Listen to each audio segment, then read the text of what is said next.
So the Delayed Offside podcast is kind of going to start on a little bit of a sad note. We're going to take acknowledgement of the passing of Walter Gretzky, Wayne Gretzky's father.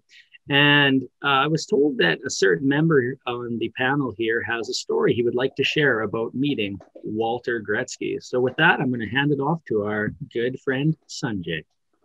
Thank you, Baron. Yeah, very sad news coming out that Walter Gretzky passed away. I had the privilege and the opportunity. I met him one time. It was in Edmonton, and my minor hockey team was up there for a hockey tournament. And we were staying at the Fantasyland Hotel in West Edmonton Mall. And I'll never forget this. We were all getting ready to load onto the bus to go to the game. And all of a sudden I see Walter Gretzky walk by. And I was like, it was like a surreal moment. I was like, oh my God, that's Walter Gretzky. So I was like, well, like, and then like everyone on my team saw him and we all came and we're like, Mr. Gretzky, like, can we get your autograph? And he was like, yeah, no problem, kids. And then we started talking to him for a little bit. He signed my stick. And then, you know, he signed everyone's sticks. Anything that they had, he signed it. He sat there and he signed it. And then after about like, it must have been like 20 minutes, he's like, what do you, like, he said, like, what are you guys here for? And we said, a hockey game. And he's like, well, what time does it start? And then we said the time, and I can't remember, but it was like coming up. And he's like, he said, he's like, oh my goodness, like, you guys got to get on the bus. And it wasn't like a way of like a celebrity, like kind of annoyed at signing stuff. It was the way like a dad would talk to you if you're like, you're running late for something. He was just kind of like that, like the dadness. He was just like, oh my goodness, like, you guys are going to miss the start of the game. Like, you guys got to get on the bus. And so I get on the bus, and we get to the rink and I race, I get ready. We just make it in time, and I'm starting opening shift, and I'll never forget this because like this was crazy. Like I have the stick that he signed, so we win the faceoff. You know, the puck's in their zone. Wait! Sorry to interrupt. You were playing with the stick that he signed? Yeah, man, that's the only thing I had for him to sign, and it was a stick. And I was like, well, I can't go without a stick. I only had one stick at the time, so I was like, I gotta use the stick. And I was in a bit of a scoring slump, and I'm like, well, maybe I'll get like the Gretzky magic. Like maybe it'll rub off on me somehow. And so like I start opening shift, and the puck goes down into their zone, and I like set up behind the net. I'm like in Gretzky's office, and like, Lord forbid, even me saying this is just like blasphemous because of like my skills compared to Wayne's. But I was in behind the net, and I went to pass it out in front, and like the puck went off the defenseman's like skate into the net, and I score a goal, opening shift.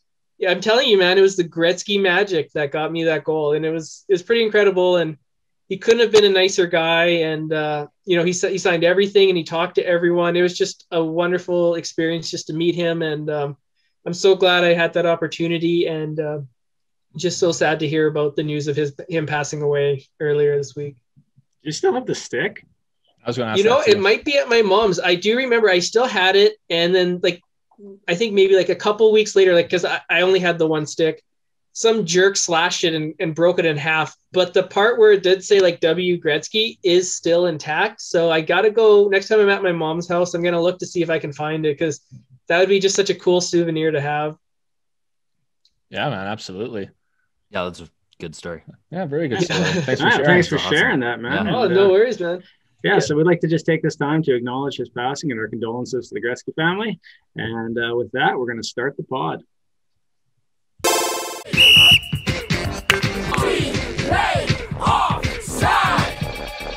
All right, well, welcome back to the pod. We're going to start this week the same way we started last week, with a conversation about the coaching carousel. This time, another Canadian team pulled the trigger. Geoff Ward losing his job as head coach, and Sunjay making what was a prophetic prediction. Sunjay, what's your pressing need? It'd be obvious to say maybe a coaching change at this point. I don't think Geoff Ward is getting it done. I don't think Mike Babcock. He's already said it before. Yeah. What's that? You mentioned it before. You thought. Oh, Babcock. Yeah. There is someone that is like Babcock, but he's better, and he lives in Alberta, and he's in a farm right now in Viking, and it's Darryl Sutter. Bring him in. So there you have it. The Mystic Man himself, the Cowboy Prophet, the the Western premonition himself. I don't know. whatever like nickname works for you right now, because none of your nicknames have to do with scoring goals even, so I might as well pick something. But Sunjay made this prediction, which is pretty interesting. I think this was a very common hope in Calgary. And this is not a good thing. It's a little bit similar to the Edmonton Oilers firing of McClellan and then bringing in local boy Hitchcock to help run the team. And the team went on like a 15-game tear before losing Oscar Klefbom and then going. So it is kind of a little bit similar there. But Sunjay, since you're the number one Flames fan based on your hat, your dress, your love of cowboy boots, the slight smell of barn that he's just emanating, you've really embodied the work mentality of the coaching staff. So why is this the right time to make this change? Why is this the time that Calgary should go in here and make this decision? I think it's pretty evident if you just saw the game yesterday between Calgary and Edmonton. Now, the Flames may not have won that, but if you look at how they played Edmonton in that 2-game back-to-back series, they had no heart. The team had checked out. Unfortunately, the players had let Geoff Ward down. Geoff Ward, by all accounts, seems like a great guy. When he talks in the media, he's very intelligent, and the guy knows a lot about hockey. His X's and O's, man, that guy could talk about it all day, and he knows it all. But the one thing he couldn't get was he couldn't get the best out of his players. It seemed like the players had just tuned him out and they were kind of on autopilot. They were going out there, they were thinking too much, and they weren't playing with any passion or emotion.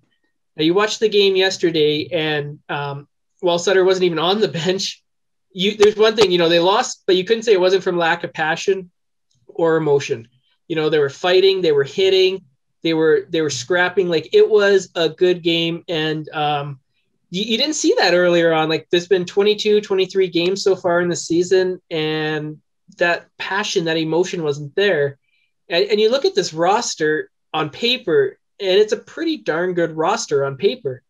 But the problem is, on the ice, they just weren't getting it done. And so I think that's why it was the right time. Is, the season's coming to an end soon. You only got 56 games this year, so they needed to make a move right away. And, they need to shake things up because players, as I said, they were just on autopilot. And one of the things that got Geoff Ward the job in the first place was when he took over from Bill Peters, he actually got this team to kind of perform and to kind of actually play for him. If you recall, at that time, they'd been kind of up and down as well. And then he stepped into the team kind of going. Do you think that this was a little bit of buyer's remorse from how well they did in the bubble? Like, we talk about how Montreal Canadiens, they went all in, they spent all this money buying all these players. Is this a bit of buyer's remorse? Did they go in on Geoff Ward when they shouldn't have because of their bubble performance? What are your feelings on that, Ryan? Oh, honestly, I'm like, why are you coming to me? Like, Sunjay's the Calgary fan, but I don't know. Like, to be honest, I think a Calgary beer as well. I just got surprised that what came my way. I was expecting Sunjay to answer this one. He's got the best Johnny Gaudreau costume going right now, bar none. Like, I love it. Yeah, Pilon's like, oh, well, in Toronto. Yeah. I don't know. I'm just confused with the Calgary Flames. Like Sunjay said, on paper, this team should be really good. And really, when you look into the numbers, they should be good too. They're not bad in any single area. They're not great in any area either. They're just kind of like in the middle of the pack. But I mean, in the North Division, they should be up there in the top 4. And I just don't quite understand. I'm actually at a loss. And maybe, like Sunjay, like you said, it's just they're lacking that fire. Maybe, I'm not sure. Like, I haven't watched a whole lot of Calgary Flames games, I'm not going to lie, but I was kind of impressed with their penalty kill when they were playing the Leafs. When I was watching those games, they were very aggressive on the penalty kill. So, I mean, there was definitely some parts of their game I was impressed with, but obviously, it wasn't getting done. They're not in the playoff spot right now. We're basically at the midway point of the season, and something had to change. And the coach is usually the first one to go. One of the things that's kind of popped up this year is that it's difficult to actually improve your team with coronavirus. And now you're locked. Essentially, you trade with a Canadian team if you want a player right now. And if you want an American player, you're waiting 2 weeks. So the one thing you can control is changing your coach. So with this change in mind, why Sutter? What's he going to bring to this team that hasn't been brought before that's going to make them perform or go the way? And there was a different tweet, and it's not mine. I don't know whose it is. I wish I'd saved it, but it was basically being like, you don't really, go back to your exes. So why is Calgary doing that? So tell us, Adam, about this team, bringing in Darryl Sutter. What's he going to bring to this team? What are they getting from him that they hadn't been getting before? And will they see some success from it? Unfinished business.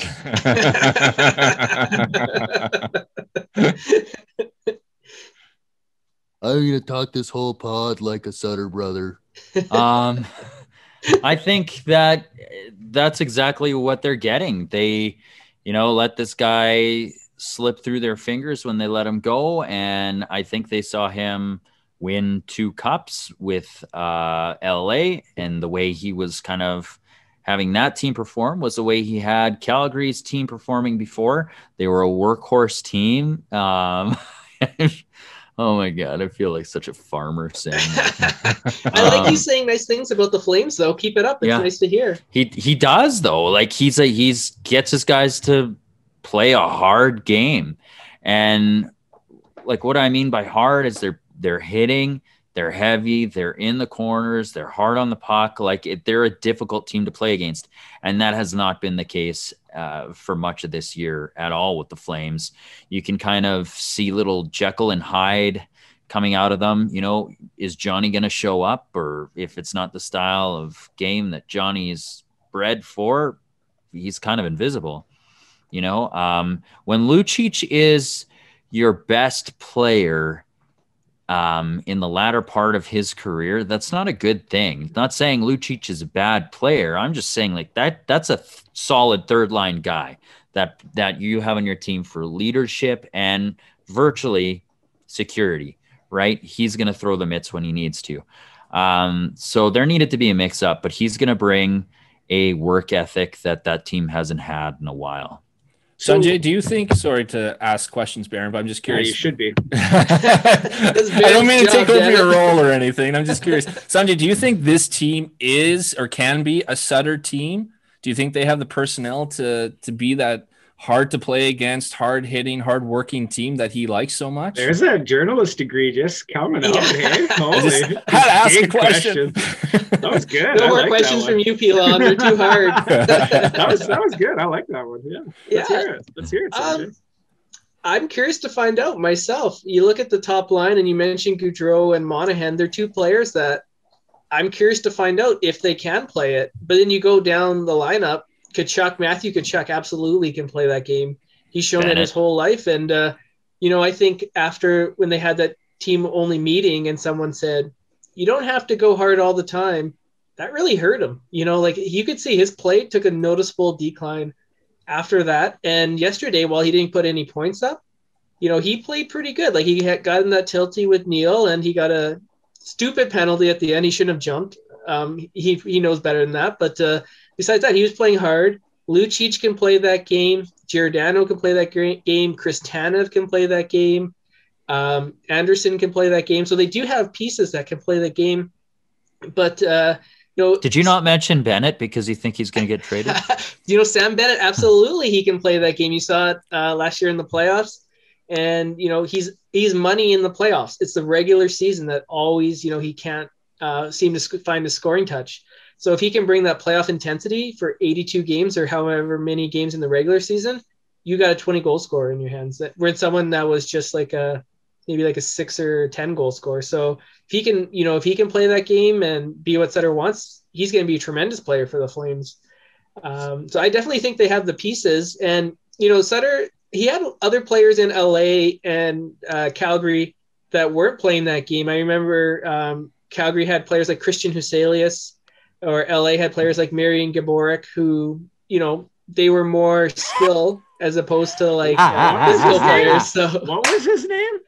Oh, Baron's like Gaborik? Gaborik, yes. Oh, I thought you were just playing. I thought you were having some fun with the name. I was like, what? Baron's expression, he was like, It was like, you did. Yeah, it's so good. I'm sorry, I was doing the traditional Slovak way to pronounce Yeah. it. I thought you were doing an Alberta drawl. No, you North Americans always That butcher. Dvorak is real good. Real good checker. Get in there, Gaborak. You know, Darryl, that's how he called him too, right? So you have these changes. You're hoping that he can bring guys like Ben. Like, to me, when this comes out, you think automatically Matthew Tkachuk is going to be happy. You think guys like Bennett are going to be happy. But you have to wonder about guys like Monahan and Gaudreau, whether this will actually appeal to them, or if this is kind of the last dance with Mary Jane, and these guys are going to be looking to move on and do that. And that decision is always made by the GM. Now you're looking at, I think it's 5 coaches in 4 years. Is this the last move? If the Flames do not make the playoffs, is this dead man walking? Well, you know, they did sign him for a 3-year deal, and Brad Treliving signed for a 3-year deal as well. So I think they will ride this out into the sunset and see how it goes. Like, I don't think they're going to pay 4 coaches next year if, say, Sutter comes in and things go south, and I don't think they're going to pay another GM. So I think, you know, they're kind of stuck for these 3 years and then see how it goes, because you know, it's hard. Like, people always like blame ownership, but you got to remember the Flames aren't bringing in very much revenue, and for them to get rid of Geoff Ward, and Darryl Sutter probably wasn't a cheap coach to add. You know what I mean? He was probably, you're looking at least $2 million a year for him. So to bring that in, to make that commitment, like, hats off to the owners for doing that when you're not getting any revenue at all except for jersey sales, and that's about it. Maybe and TV sponsorship on the helmets. That's true, I guess. Yeah, a little bit there. But I just want to go back to a point you mentioned about Gaudreau and Monahan, and you know, we were talking about them. They did excel under some previous coaches who are very similar to Sutter. Like, Bill Peters has that kind of hard-nosed style. And that's the year Gaudreau put up 99 points, and he finished 4th in Hart voting. So, you know, this could go like another way, whereas we're all thinking like maybe this isn't the right fit for Gaudreau. Maybe this is something that Gaudreau needs, so that way he brings his excellence on a game-to-game basis. Because when he's on, he's one of the top 10 players in the league, in my opinion. But the problem is that he wasn't on for all 82 games. And if Sutter can bring that out to him, much like he had 2 years ago and almost a 100-point season, then, you know, that's what Flames are paying Darryl to do. So hopefully he can do that. Is Gaudreau really the problem this year? Like, he's leading the team in points. Like, he's tied for the team in points. Yes, he is. He is definitely not the problem. No, he is not the problem. I think Darryl put it best. I know, Adam, you know, you mentioned, like, you look at this team and you're like, what's kind of going wrong? And Pilon, you mentioned, you look at them and they're kind of, you know, in the middle, and they're not doing terribly at most stuff, and they're doing pretty good in some stuff. Darryl put it best in his press conference. He said it's been death by 1,000 paper cuts this year. And that's exactly what it's been with Calgary. Is they'll play good, have like, you know, like a brain fart or something, the goal's in the back of the net, and then they just collapse and they can't come back from it. And they seem to have like this fragile confidence goaltender. Right now. Mm. Oh, sorry. I thought you were going with goaltender, fragile goaltender. No, definitely not a fragile goaltender. No. He's been out for 2 weeks. So, you know, Markstrom has been terrific this year. And Rittich has been hot and cold. Like, he's had some really good games. Just ask Pilon. Yes. He was all worldly for a while there. So with this occurring, like, we're talking about that first game that Sutter's technically hired as new coach. He's not able to go sit behind the bench. Same with tonight's game. His assistant coach has taken over the bench because he essentially has to go through COVID quarantine and protocol before he can enter the team bubble, for lack of better terms, and start putting his hand on this product. And from what he saw in the Battle of Alberta, what are those things that he sees that he's going to change? You said they came out playing very different in that game one, but how is that? Are you sure that's him versus playing guilty? Or, you know what I mean? So what is his way of making an impact here? What's he going to change when he's behind the bench versus from that game you saw against Edmonton? Do you want me to take this? Anyone can take it. Not just the you show just because you're dressed up. That's why I said if anyone else wants to take this, I feel like I've been talking a whole lot. Go for it, Sunjay. You follow the team more than us. Go hard. You know what? Because I can answer it like Darryl. Well, you have the best. If you don't have shit on your boots, you should be wearing the cowboy hat. Right. He does. He's got a couple. He must have a cowboy hat, eh? No. You don't own one? Pilon, do you? No, I don't. Cowboy hat? Yeah, Not I a wish real I one, did. no. I have a Rough Rider one. That doesn't really count. Oh, No, this it is I wore this in the rodeo when I was bucking Broncos and Brandon steers. So what do This they is call legit. it when you ride the sheep? What is that called? I can see you doing that. Mutter or whatever. That's a Mutton. mutton chop. Yeah, doing the muttons. I can see that. Aaron, it was a Shetland pony. Okay, it wasn't a sheep. You can point Put out in if the you can cart point bef- out a Shetland pony. I'll be surprised. I'll be all types. Little guy. Yeah, I Right? still think you'd have it wrong. Sanjay, no. Sanjay's third That's a bet win. A Shetland pony. All right, continue. Go ahead. What's Darryl gonna bring? That Well, they're like missing this. from that game that you saw yesterday, what changes is he going to make that's going to work on this team, or that you're going to implement or notice as a fan right away? For one, I think he's going to do better line matching. I think the game yesterday, they came out with a lot of energy, but I think Rich Huska, the acting coach, he was a little bit outmatched by a veteran coach in Dave Tippett. Tippett loaded up his line with McDavid and Draisaitl, and Calgary had no answer for them. And maybe they don't have an answer for them because they're two of the best players in the world right now. But I think Darryl would have tried some different things or changed the lines up, because McDavid kind of took over that game at the second half of it when he was playing with Draisaitl. So I think Darryl's going to bring that veteran coaching presence that they didn't have. And the thing with Darryl is you don't really know it, but he's like a calming influence behind the bench. He's like things go wrong. He's not like ranting and raving on the bench. He's just like, yeah, let's go. Whoa, boy. Whoa. Whoa. That's exactly what he is. And then he always finds, like, the one thing he always had a knack for was just finding out which players were going and which players weren't. And it doesn't matter if you were the fourth line player or if you were Jarome Iginla. If you were going that day, you were going to be on the ice. And if you weren't going, you were going to sit right beside him and sit and watch the game.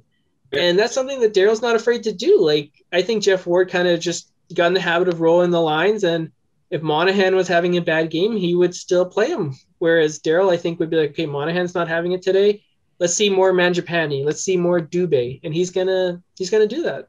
It's interesting, though, you say he has a calming effect. Like, there was a point when he was in LA where they barricaded him out of the dressing room, and nothing about that sounds calm. So he might look calm on the bench, but I think that there's a lot more fire and brimstone there than maybe people get to see. That's probably true. If they were doing that, I guarantee things. I was went listening south. to Hockey Central at noon, and some guys were saying that he would literally go up to someone and put his face like 6 inches from another guy's face. You ready to go tonight? You ready to go? So you're going to give me what I need from you? Well, I heard a story with Conroy. Conroy was telling a story in the 04 Cup run. He had got, I think it was a puck to the face, and he had like a broken nose or something. And so he was wearing like a cage.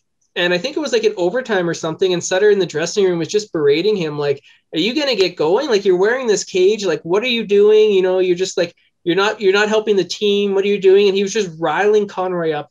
Conroy got like so riled up. He got out there and he scored a goal like immediately. So like, that's kind of, and Conroy talks glowingly about him. Like these players, I think, don't like him when he's on their team. But then I think at the end of the year, they look back and then they see like what they did with them.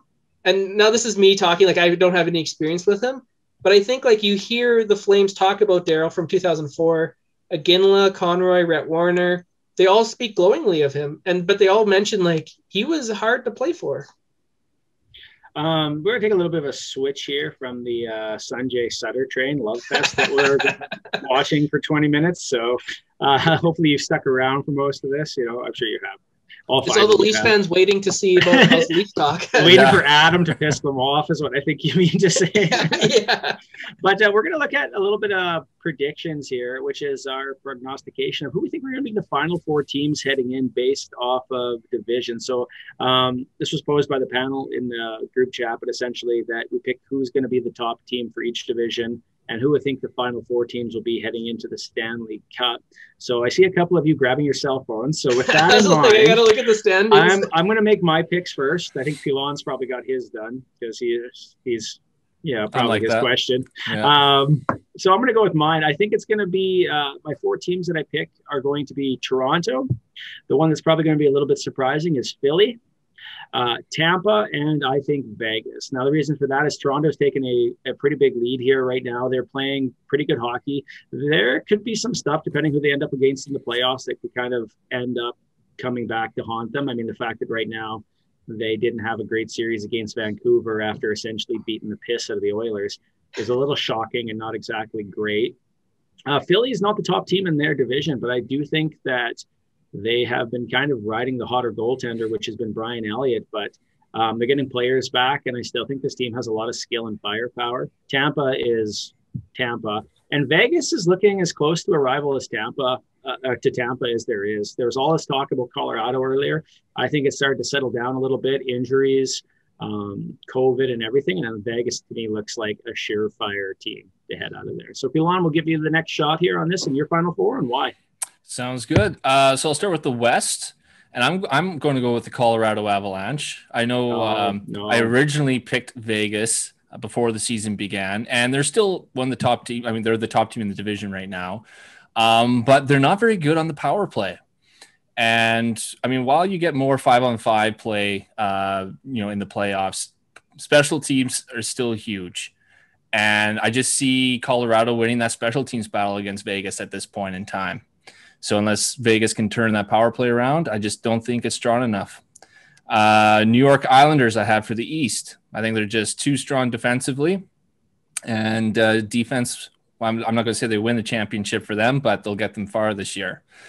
For Central, I'm going to go with Tampa Bay Lightning. I think they're the cream of the crop in that division, and they don't even have Kucherov, who's arguably their best forward. And likely to come back. And he's likely to come back for the playoffs. So what they're doing in the regular season right now without Kucherov, and you add him after the fact for the playoff run, that's very dangerous. And then I have the Toronto Maple Leafs for the North. I think this is the most complete Leafs team we've seen in quite a while, and I think they are the best team in the North. Will you right now on the air commit to a Leafs-based tattoo if they win the North Division? Not Lower the North back. Division, but I've actually already made an agreement with a buddy that if the day that they win the cup, I'm getting a Leafs tattoo.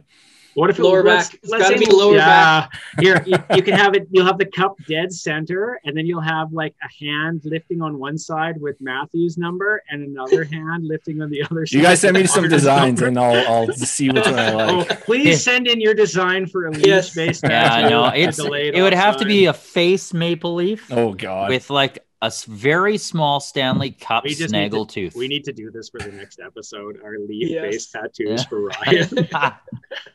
Great choices. Oh my God. We'll go live on YouTube. It would almost getting be the- worth it if Right? they won. I'd actually cheer for Toronto then. Adam, Sunjay, your guys, whoever wants to go first. I'll go first. I'll let Sunjay rest his vocal cords. God knows he needs it. Okay. My 4 are Ottawa, Buffalo, Detroit, and Anaheim. Nice. I'm just kidding. I think At the segment right here, Ryan. Yeah. Edit it so it just goes Yeah. straight to He goes right to Sunjay. All the angry YouTube commenters are like, "What are you talking about, man?" I am going to say, and I will say, that I think it's going to be Toronto in the Scotia North Division, but I think it's going to be tighter than what the standings show right now. I think it's going to be like a 2-point margin, maybe 1 point, because you see the shaky play they have against like teams like Vancouver, which, you know, those Leafs fans were really chirping me when I was doing the Willie Ways in, and You just like to piss Oh, off they've Leafs got it. fans. got it. You know what? They were very cordial. They were very good. Yeah, I thought Like, they were very a lot of them polite. but like I think a lot of them are like, there was a lot of stuff like oh, they beat the Oilers. The Oilers are a subpar team. No, they're not. They're Depends which day, really, actually. They're, well, you know, but that's it. But they're not right now, and they're not in the standings. And it's just like to call them that with the team they've got right now, which is the best team they've had in quite some time. But I think that window is gonna close, because I do like the Oilers are playing the Senators in their next 3 games. They have not lost. to the Senators. Seems they have their number, whereas the Senators have been playing actually pretty damn Back on good. topic, Adam. We're talking about your 4 teams, not how the Oilers are doing against the Senators. Get going on the Oilers. Let's keep going here, buddy. Should I give you the Sutter version? You were as bad as Pilon is, like working Toronto into things. But Toronto is at the top of that one by a margin. I do also have the New York Islanders. I just think that their complete game and shutdown that they play, like all around as a team, is just too good for that division. I'm going with Carolina Hurricanes over the Tampa Bay Lightning. I think they're a little underrated, and I think they're better than what a lot of people anticipate. And Vegas. Who gives a shit about the power play numbers, Pilon? St. Louis is not passing Vegas. We're not counting them out. I never said St. Louis. God, it's Vegas. Yeah, I think you meant Colorado there. Yeah, I said Colorado, which is also a really good team. Sunjay, you should probably take Adam and bet him against Carolina doing better than Tampa. That's a three-peat right there. Let it go. Are we saying who's going to win the division in points in the regular season, or who's going to be the Final Four? Yeah, I thought Final Four and playoffs. It's Final Four. Final Four and playoffs, right? Yeah, okay. Yeah. So then regular season, throw it out. Doesn't matter. You just got to get to the dance. And who do you think will get to the dance? Well, I'm going to go Tampa Bay. I think, they're the Cup champions for a reason. And you mentioned Kucherov. He's not playing. He's going to come back. He's going to excel. And Stamkos, they didn't even have Stamkos for the entire run last year, and they won the Cup. So yeah, bring him back at Kucherov. Can't beat him. I'm going to go Washington. I like what they did when they added Chara. I think he's a veteran presence, and I just like the Caps, so I'm going with them.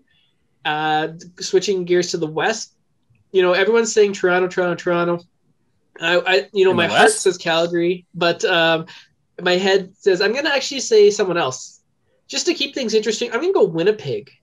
Winnipeg made the Final Four not that long ago, and they've been hot and cold. They've been a streaky team, but, they had success against Edmonton, against Calgary, against Montreal up until last night.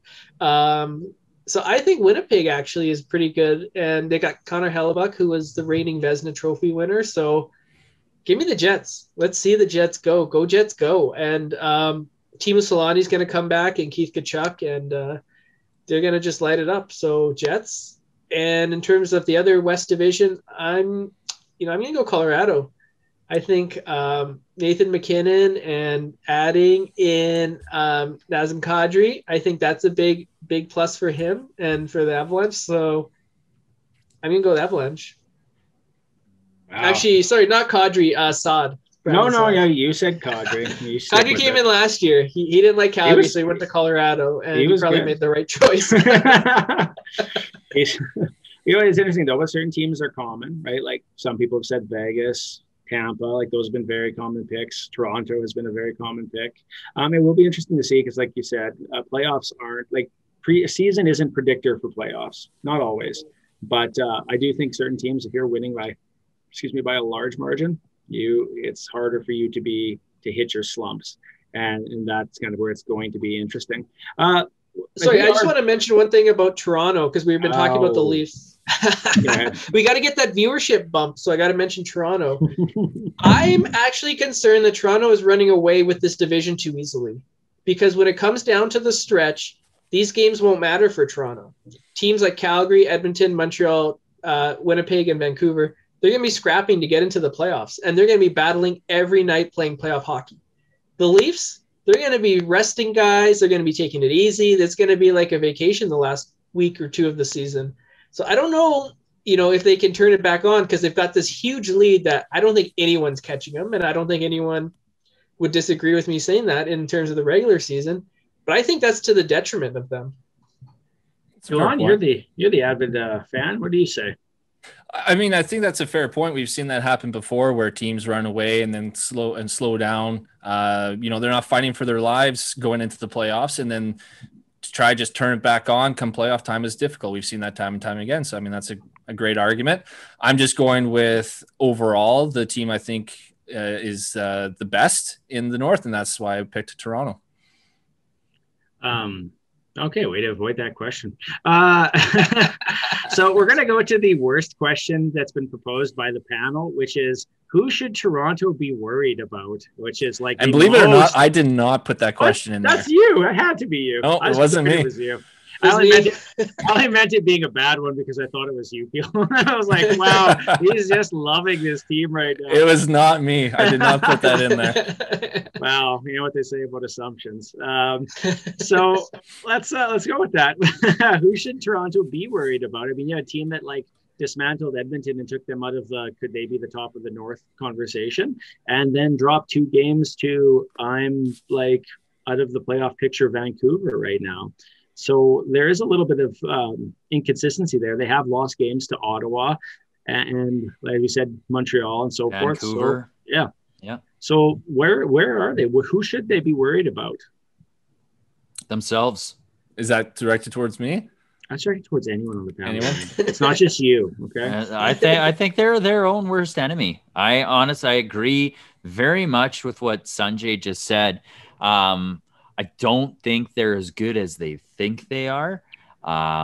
He just loves I didn't say that. I didn't say that. He's just like, come at me, Leafs fans. Don't put words in my mouth. I don't want to be. Him and Sunjay hate the Leafs. Let's hear it now. And the thing is, I like the Leafs. They're like my second favorite team. I do, but I think they could be their own biggest enemy. And the thing is, I think that. I guess how could I put this into words? Like, they're getting beat by teams that are not that great, and then they're winning against teams that are good in their division. Now, that's a good thing in the playoffs, but if you start hitting slumps and falling in the standings, which they probably won't, like, let's be completely honest, but like, it's not good, especially if you go into the playoffs losing to teams like Ottawa or the Canucks. Yeah, it's not a very good recipe to have, especially like for your confidence. That's part of with playoffs is too. If like you hit a hot goaltender, it doesn't matter. Like Cam Ward became a all-star player literally out of nowhere, but he had a hell of a playoff run, and no one could get past him, right? Like that was a random thing. And the same year, Dwayne Rollison had one hell of, which just stunned teams like probably solid. Yeah, teams like Detroit, who should have by all means gone way further in the playoffs. So hot goalies can be a huge issue here. Yeah. Ryan, the best team doesn't always win the Stanley Cup. No, there's a reason why the President's Trophy is a black mark. You look at the year exactly, and look at the year that Tampa Bay had that record regular season, lost first round to Columbus. Like you'd be hard pressed to convince anyone they weren't the best team going into the playoffs that year, right? But sometimes, yeah, you're right. You just run into a hot goalie, or the bounces don't go your way. Like I mean, hockey is there's a lot of luck involved in hockey with the bouncing puck and deflections and all those other things. Not with analytics. Oh, okay, analytics. I mean, analytics are there, man, but you know they're not everything. I'll say that. Easy, Mark Scheifele, calm down. And then you also have to be lucky in terms of injuries too, right? Injuries play a toll going on through the playoffs, and you know you lose your best goal scorer, you lose your starting goaltender, lose your number one defenseman, or whatever the case might be. You know, things can get affected that way. So, addressing what Adam was saying, I mean, it's true in terms of the Leafs have lost to some inferior teams. Sometimes they do play down to their opponents, and that is a concern. I'm not as concerned about the losses to Vancouver. They did play a lot of games this week, and that Vancouver game was on a back-to-back. They looked really tired. And then the last one, they really actually outplayed Vancouver for the majority of the game. Demko's just really playing really well right now, and I think he basically won Vancouver that game. So I'm not too concerned about those games in particular, but there were losses to Ottawa that shouldn't have happened. So I mean that's all true. And I mean as a Leafs fan, of course they have disappointed me plenty in the past, right? So there's always that skeptic inside that makes me cautious to say that I think that they're going to win the cup or something like that. But it's not like the rest of the teams in the North Division are bad. Like I know a lot of people are saying it's the weakest division in the league, but I don't think that's the case. Like there's a couple of really, I would say Vancouver and Ottawa are on the lower end, but the rest of the teams are in my mind could be playoff teams. Like I know Calgary hasn't been playing the best, but really like I said, you look across the board at possession and goals for and against and special teams and goaltending. Like, they're not bad at anything. And then you go up the list, like all those teams could make the playoffs, and could beat any team on any night. So I don't think it's a very weak division. I think every team that, the Leafs are going to have to play in the playoffs, they're going to have to take seriously or they will lose. And if I had to pick one team that I'd be the most scared of, I'd take the Montreal Canadiens. And the reason for that is I think they're the strongest defensive team of all the teams in the North Division. They're very good at puck possession. And if somehow Carey Price can become the Carey Price of old, if that new goaltending coach of his turns things around for him, then you better watch Sean out. Burke, yeah. Yeah, Sean Burke. It's scary bringing him in because he's like, look what he did with Dubnyk. Mm-hmm. He's super good. He was. Not so much this year. No, that's right. But when he was with Burke, Burke really turned his game around. Well, obviously the Montreal Canadiens are trying to find something to get Carey Price going. I mean, they brought in Jake Allen to give him less of a workload, thinking that maybe it was just he was playing too many games and that he was getting burnt out, and that's why his play was dipping, and that hasn't helped. So you switch something else up, change out the goaltending coach he's had for his entire career and see if that gets him a spark, or he learns something new or gets something different in his game to get him going. Sonny, who's your team? I'm going to make a case for Calgary, and this is going to sound crazy because they're 5th place right now and well out of the playoffs. But you mentioned it, goaltending in the playoffs is everything. And for whatever reason, and I can't even put my finger on it, but Dave Rittich seems to have Toronto's number. Now, he's had it not just this year, but his whole career, he's played extraordinary against the Leafs.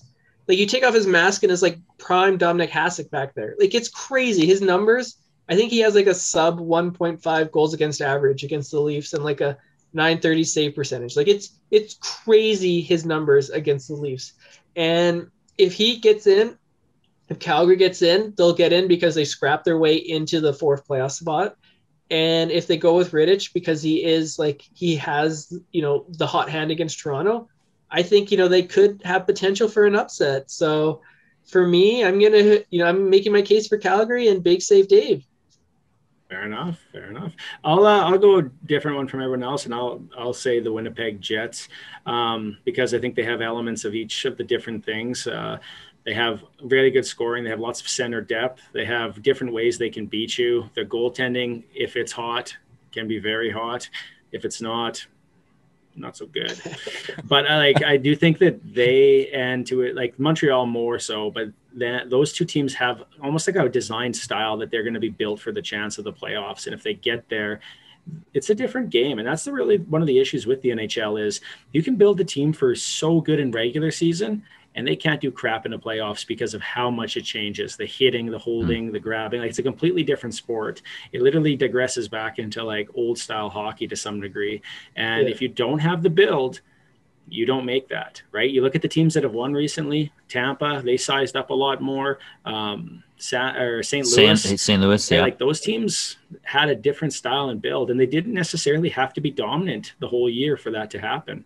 So, and I think that's one thing that Kyle Dubas addressed in the offseason for the Leafs was to bring in some size. Like, you look at all of his additions, none of them were those like the typical Dubas player who's like 5'9" and 170 pounds, right? Like, they're all over 200. Everyone he's brought in leadership as well. So I think he's kind of realized that they need that element to their game. I think that series against Columbus really opened his eyes to that. I do gotta say, God damn, Jason Spezza looks good on the 4th line. Unbelievable. So good. For $700,000, you're getting top 6 production. It's unbelievable. That fake slap shot too. I hadn't seen a goal scored with this fake slap shot in a long time. At least that I can remember. It was awesome. Oh, him and VC have been building some pretty good chemistry. VC's come on all of a sudden after I was just saying like he's useless on the team. Yeah. All of a sudden he's come on and scored a bunch of goals lately. But you know what? Babcock would have just benched him. Oh, absolutely. Well, Justin Hall, like one of our best defensemen, couldn't get on the ice with Babcock. So that's Babcock for you. It's amazing how that team has just like destroyed that man's like view in the world of hockey. Well, he was just getting so frustrated at the end. Like, it was honestly everything he was doing was almost just anything Kyle Dubas wanted him to do, he would do the opposite. He just did the opposite, yeah. That's how it felt. Yeah. Even like they brought in Jake Muzzin, which was a great pickup, and the first thing he says, "Oh, he's not a right shooting defenseman." It's like, okay, man. Like, come on. Yeah.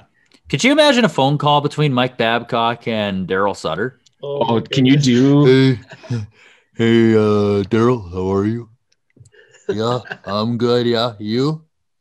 Yeah. Yeah. Yeah. Yeah. Talk about their farm. Yeah, the cows. Oh yeah, the cows. I have a feeling Babcock's become way more city. That's true, actually. We're going to do a little bit of our mid-season predictions on trophies, just so it's not like a long love fest. We'll rotate.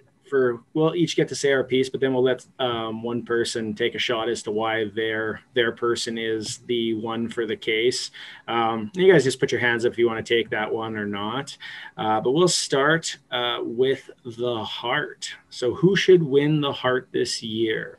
Pilon, because I know you're already prepared. We're gonna hear you. We're gonna let you go first, and then after all of us have said ours, one person can make their case, and then. Okay, so I'm just going to say the name. Well, I'll say you're just going to say the name, yeah. Say his name. That's right. Boom. Adam, say it one more time. Connor McDavid. Yeah. Connor McDavid. Connor McDavid. Say it.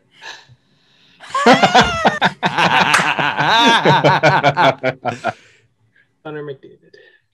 Yes. Why don't one of you Oiler fans talk about why he should win it? Yeah. Why? Just his skill alone and what he does to drive a team and create offense. Now we know, like, he has gone on a slump like a couple times in his career, but when those slumps end, he comes out flying, and it's very, very rare.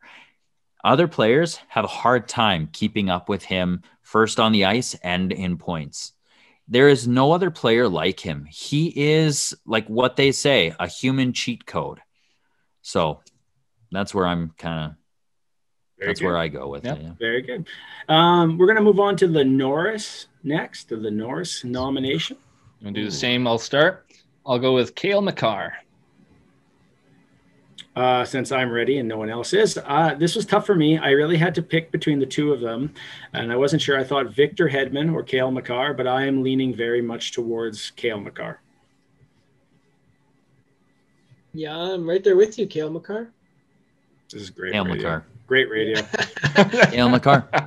Wow.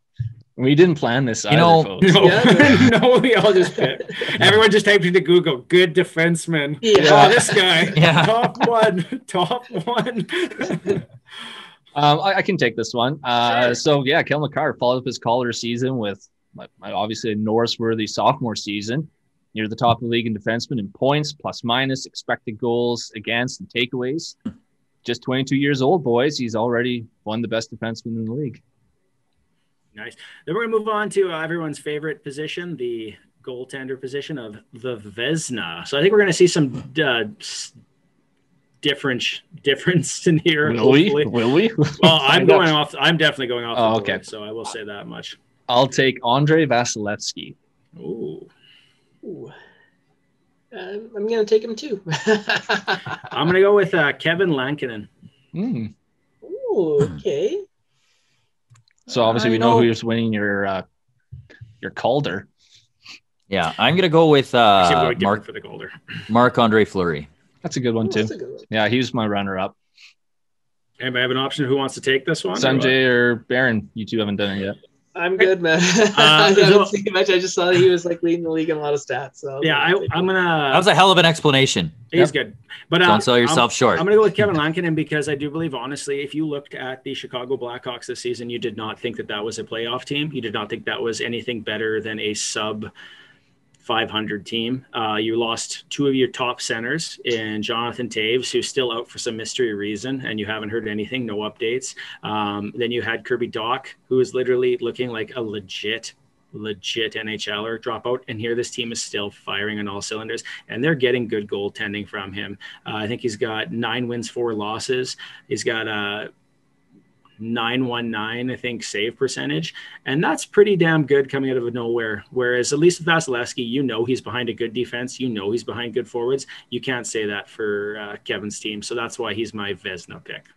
Yeah, someone who really stuck out for me at the beginning of the season. He's been injured for most of it, but if he came back and put up solid numbers for the rest of the season, which I think he's capable of, is Peter Mrazek.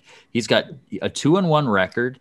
His 2 wins were shutouts. He's got a .99 goals against average. He's been really good for those 3 games. Granted, the thumb surgery he needed, but I think that's, if we're looking at dark horses, that's a guy that needs to be mentioned. We're going to go to the Calder Trophy, the Lafreniere, originally the Lafreniere Trophy, but maybe not so much this year. I will go with Kirill Kaprizov. Go with Tim Stützle. I will also go with Kirill Kaprizov. It's close. I really like both those picks, but I'm going with Kaprizov. Who did you say, Sunjay? I missed it. Tim Stützle. Oh, okay. Yeah. The German pretzel. He's the best German player in the league, right? Yeah. No. Well, I'm going with Kaprizov because not only is he leading rookies in points, but he's actually made Minnesota Wild must-watch hockey. Yes. Yeah, yes. They're good. If you're able to accomplish that, where people are actually talking about the Minnesota Wild and excited to watch them play, give him the Calder. Honestly, there's a highlight video. He's the highlight. Yeah. He is so good. And I know that he's older, but it's hard to argue against him. It really is.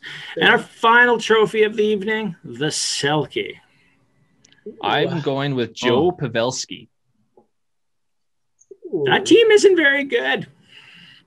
Dallas? Yeah. Oh, he's doing really well in terms of defensive stats. That's why I can obviously pick everything off the stats. Fair enough. I'm going to go with Mark Stone. I think he's having an outstanding season, and I think he should be in consideration for it. I'll go with Patrice Bergeron. Yeah. It's Patrice. Yeah. I don't think he's going to get it this year. I don't. Yeah, he's just so good. What about the Richard? Well, that one's it's not on my list, but I mean, sure. If you want to do the Richard, go ahead. Yeah, let's do it. Let's hear Peelon's first. Wins it. Okay. I'm going to go Austin Matthews then as well. I really do think he's going to get it this year. Yeah. I think Connor McDavid. Ooh, it's bold. Well, he's second 3 in goals goals behind. scoring, but he has 3 games. So maybe not that he's played bold. 3. He plays 3 more. He's played 3 more games too, though. So Right. That's the other thing. Matthews has missed some games here. Yeah. And that, you know what? That's exactly what's going to cost him. Well, he hasn't scored since he's come back, so it just depends on how much his wrist is bothering him. So, Yeah. if it is actually affecting his shot, but I mean, it doesn't look like it. The shot still looks like it has some zip on it. So it could bother him for the rest of the season. The rest of the season. Yeah. Sanjay, who was your pick for this? I'm going Ovechkin. I think he'll get hot at the end here. He always seems to be in the mix, and I didn't want to just go with the consensus. So throw out Ovi. Why not? Yeah. And finally, we'll end with the Mark Messier Leadership Trophy. No, I'm kidding. I don't really. Yes. Darryl Sutter. Jack Adams though is definitely something to consider. Yeah. Who gets the Jack Adams this year? I have not researched this, so I don't. Sheldon Keefe. Yeah, you know what? I will go with Sheldon Keefe for the Jack Adams. Like that team turned around completely when he took over from Babcock last year, and now they're the team's leading the league in points. Yeah, I would say Sheldon Keefe's a big reason for that. I can't believe how much this podcast has started to pander to Leaf fans. It makes me sick. I will choose Gerard Gallant. Silence. Yeah. Can't even hear the crickets. It's been kind of a busy week here for the Department of Player Safety. Just to give you a little bit of a look at some of the stuff that's occurred here. The most recent being Tom Wilson, 7-game suspension for a hit on Boston Bruins player. I'm blanking on the name right now. Sorry, I didn't write it down. Was it Carlo? Carlo, I think Yes, is who it was it is. Brandon Yeah. Carlo. Yamamoto getting a fine for his slew foot. Just Alex dirty Anderson. Edmonton players over wait, there. there's more. Alex Chason for his cross check to BC's head. Ovechkin for his spear. Brett Pesce for his trip. So we've had a lot of fines and a couple suspensions as of late here. Where are you guys at with the Department of Player Safety and the job that it does? Like, are you okay with these? Is there any of these you think are too extreme, not enough? And why do you feel that way? I just always wonder how they come up with the number in terms of how many games a player misses. Sometimes it feels like they just roll a dice and that's the number they go with. It never really seems like there's a rhyme or reason, other than if they're a repeat offender, obviously they're going to get more games, but there's times where you see someone do one play and then someone does the exact same thing and the numbers are completely different. I just don't understand why they can't come up with some sort of system where it's in place and you know exactly what a player is going to get. I understand they have to take into, did the player mean to do this and that type of thing, but I mean, come on, there's got to be a better way to make it more consistent. Yeah, I wonder if it doesn't have to do with inconsistent officiating as well. A lot of stuff is being let go, and I've seen whistles being put away on a number of different games that I've watched. Does that give players more leeway to get away with stuff like that? There's been a little bit of a talk that they should actually increase the number of refs again because the game has gotten so fast. And if you look at it, they have one of the lowest amount of officiating staffs on the ice. And so it's one of those things where, there's so much that occurs now and maybe you just need more eyes in the sky or even on the field. Yeah, why not have like a ref like up in the stands or something that could call down and make a penalty or something like that, so that they're not taking up ice away from the players, but yet they can get a bird's eye view and call like down a floating for a penalty. Swing. What about linesmen? Can't linesmen make penalties too? I mean, they're right there. They see stuff. Like, are they allowed to say like, hey, this guy did this, let's get him out? Then you double your crease. You got 4 people now who can make a call. Well, the problem is that if you give up power, you give up power, and people don't want to do that. I think you're kind of caught too, where you're at a little bit of a generational group here that isn't as comfortable with one, technology, and 2, letting go of things. And if you did allow someone like an actual ref to sit up there, I think they'd still have trouble with it unless that person was the head official, but then they're not on the ice, right? So it's like your boss telling you need to do A when you know that A doesn't work and B is what you should do, right? Yeah. So I guess at the end of the day too, I mean, I always heard the argument that people are reffing, so that there's going to be mistakes made, and that's human errors as part of the game. And it is for sure. But I mean, I find it frustrating when there's an obvious call missed or a bad call made, and it affects the outcome of a game. And I'd prefer to take as much human error out of it as possible. It's tough though too, because I think. Go ahead, Sunjay. So should you be able to challenge a penalty if you're on the bench and you see an obvious call? Mm-hmm. Should you be able to not throw a flag like the CFL? You could do it where you maybe just say, hey, there's the penalty over here. Take a look. They agree with you. 2 minutes. Get 1 challenge per game or something. I mean, the argument against that down the game too much. Yeah, that's going to be the argument against it. Not that it just depends how long you can the challenge can be for. Like when that CFL first put in that rule, it took forever. Yeah. And they started finally shortening the amount of time and everything like that. And it got a bit better, but sometimes it can get a bit ridiculous, especially near the end of the game where, okay, you know what? We don't really need a timeout anyways. Might as well just throw a flag and see if we get lucky. Right. And then you're just slowing it down for the sake of it. But yeah, I don't know. It's a hard call to make. Yeah. There's benefits to it for sure. But I think when you start to consider how much time that would take and literally they have the big change that occurred from when we watched hockey as kids is they have streamlined the product. It is quick now. It does not go over this time. And if it is over this time, you do it very quickly. You have your 3-on-3, you have your shootout, you move on and get it in, get it out. See ya. And if you are stopping the game, it breaks up the game for the players. It breaks up the game for the audience. It's just not beneficial in a lot of ways. Mm-hmm. Yeah. I do wonder with the amount of infractions coming in, if it has to do with playing the same team so many times. I wonder if they're starting to get a real hatred between the teams and a lot more fire going amongst players. Well, I wonder too, though, like Adam's point about inconsistency of reffing. Like, when do you know if stuff's going to get called and not? And if you're getting, let's say, for lack of better terms, you're getting hit a lot where you feel that those are penalties and those aren't getting called, then maybe you do something stupid, you know? Yeah. Or maybe you just look at need the hit from behind, like the hit from behind on Yamamoto when he got sandwiched between those two Flames players. I can't remember. It was a couple games ago, but that was a pretty crappy hit from behind. Like there should have been a penalty on the play. Was it? I thought there was Sanjay, a penalty. Rebuttal, Sanjay. I thought there was a penalty. I thought Lindholm got a penalty. I don't recall there being a penalty on the play and being actually quite pissed off about it. Interesting, because I thought there was a penalty, and I was there might have been. I mean, maybe there was. I wasn't. I had to go back. What happened was Adam went to rant on his camera and he missed that there was actual call. Those effing refs. As he paces and paces in his room. Yeah. Man, you're getting dizzy. Did you know some people don't know how to spell dizzy? I was surprised. I took a look. There was a new comment. And you must be getting dizzy. Dizzy. DISS. I do wonder. Yeah, I have so much trouble not like commenting on. They got so disoriented from your videos, Adam, that they forgot how to spell.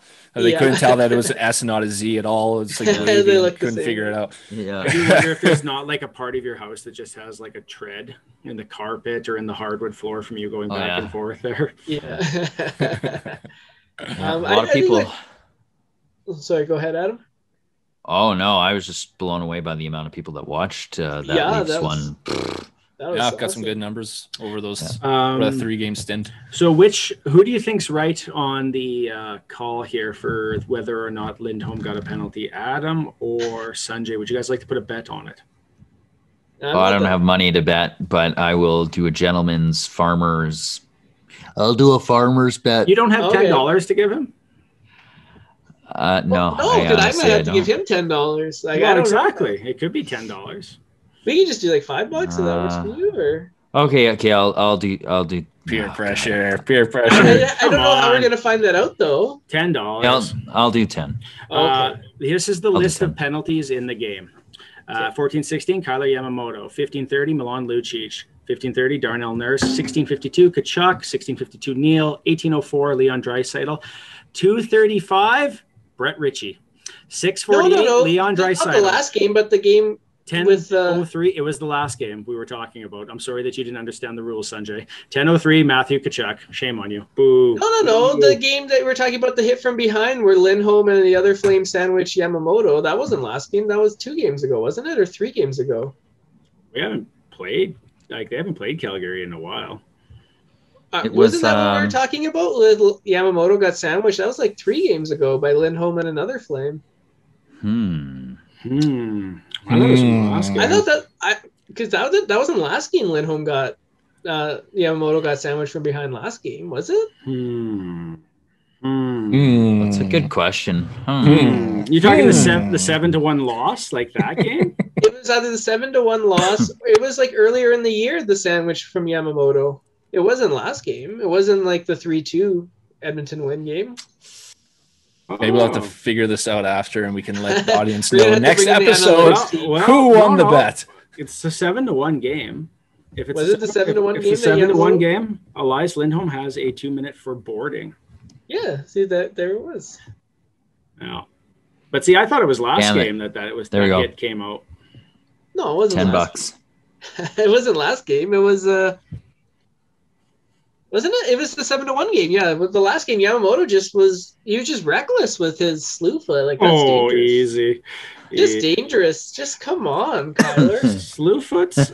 No one has ever been hurt with a slew foot before. What is with the Oilers and using their skates? Head hitting the back of the ice. It's such a fun name, slew foot. And guys wear helmets now. It's not the 1960s. Okay. What is with the Oilers and using their skates? First, you get someone kicking a guy in the chest, and now you get them kicking someone's feet out from under the groin too. Draisaitl, like, just dirty. People call Matthew Kachuk dirty, but I think you got to look yourself in the mirror and ask yourself what team you're cheering for when you see that kind of stuff. It's just unacceptable in the NHL. I'm not playing the game, so it doesn't really mean much to me.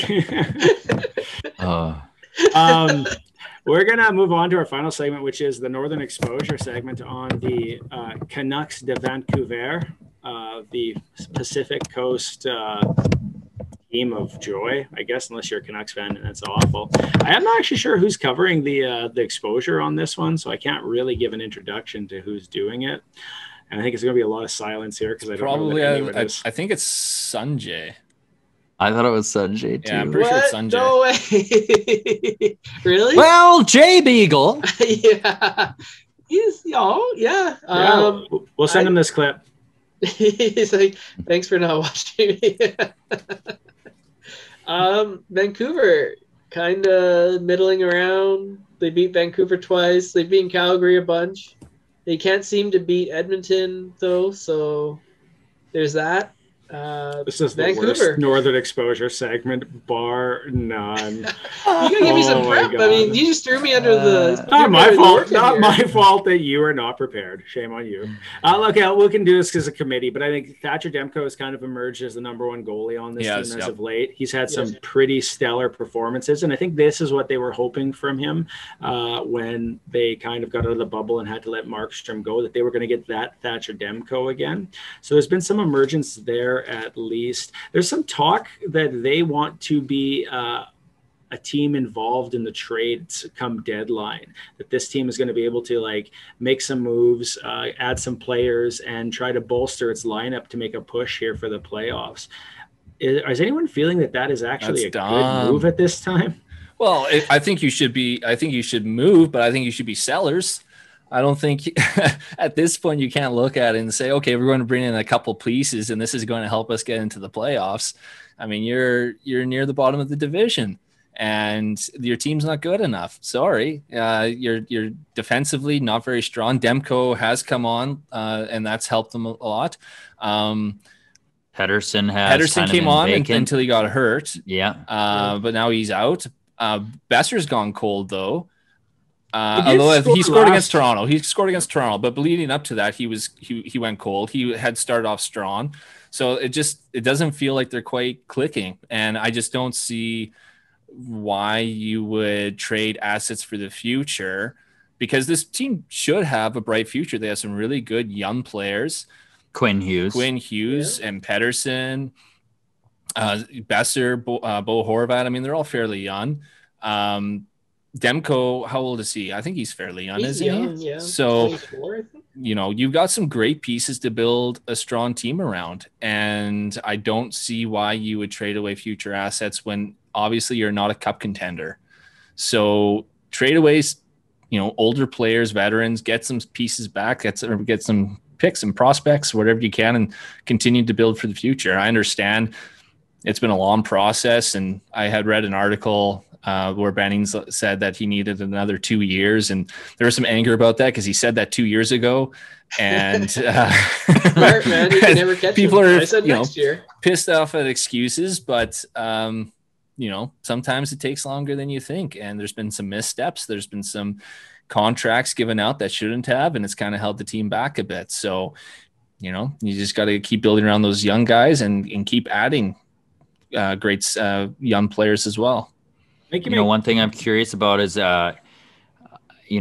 Travis Green did a great job with them a couple of years ago over the last couple of years. But if they can't quite make the playoffs or can't get over this hump and be the team that they're expected to be, you got to wonder if he's not on the seat to be moved. I think that's a pretty solid point. And there's some talk of contract extension, but you never know where those things stand. I mean, you look at Ron Wilson signed a contract extension in Toronto and then was fired, I think, later that year or the next year. So, and look at Calgary with all their coaches. Doesn't matter if you got a contract, you're walking that door eventually.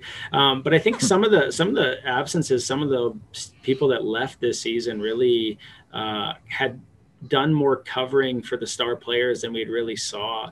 Like Markstrom had kind of, and we've actually seen him do this in Calgary too, cover up issues that are there.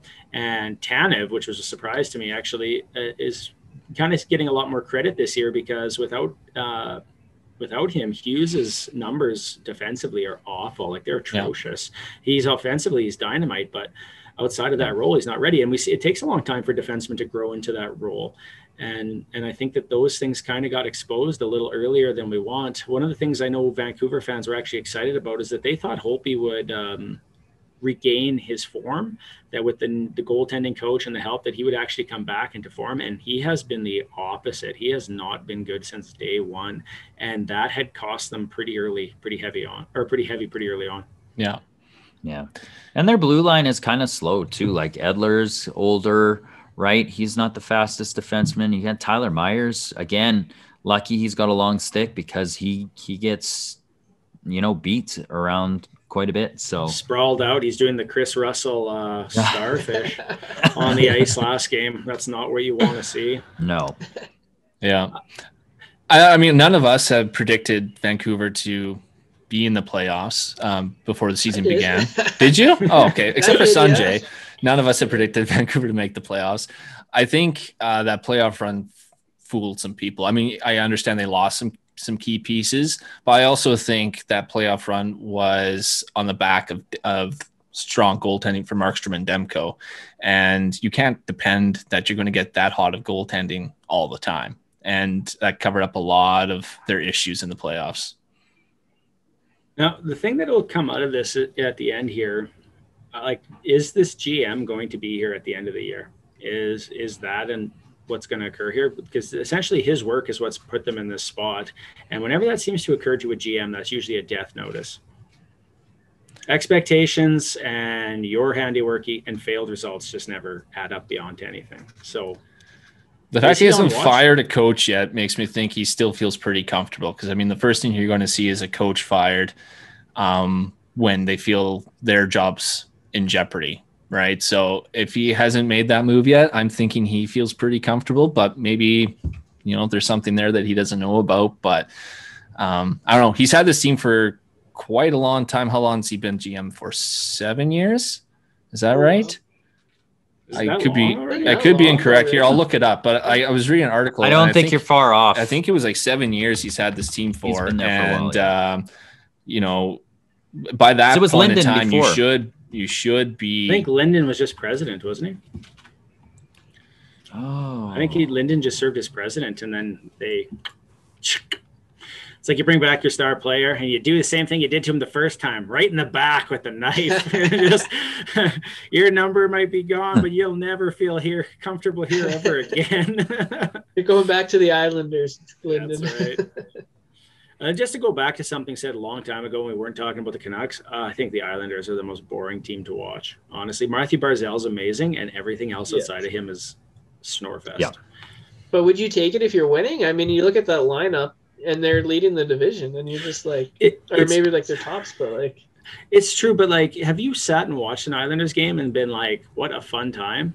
Like, probably not. So I'm sure Islanders fans love it, but if you don't love the team. They're so boring to watch. Terrible to watch. Boring. Yeah.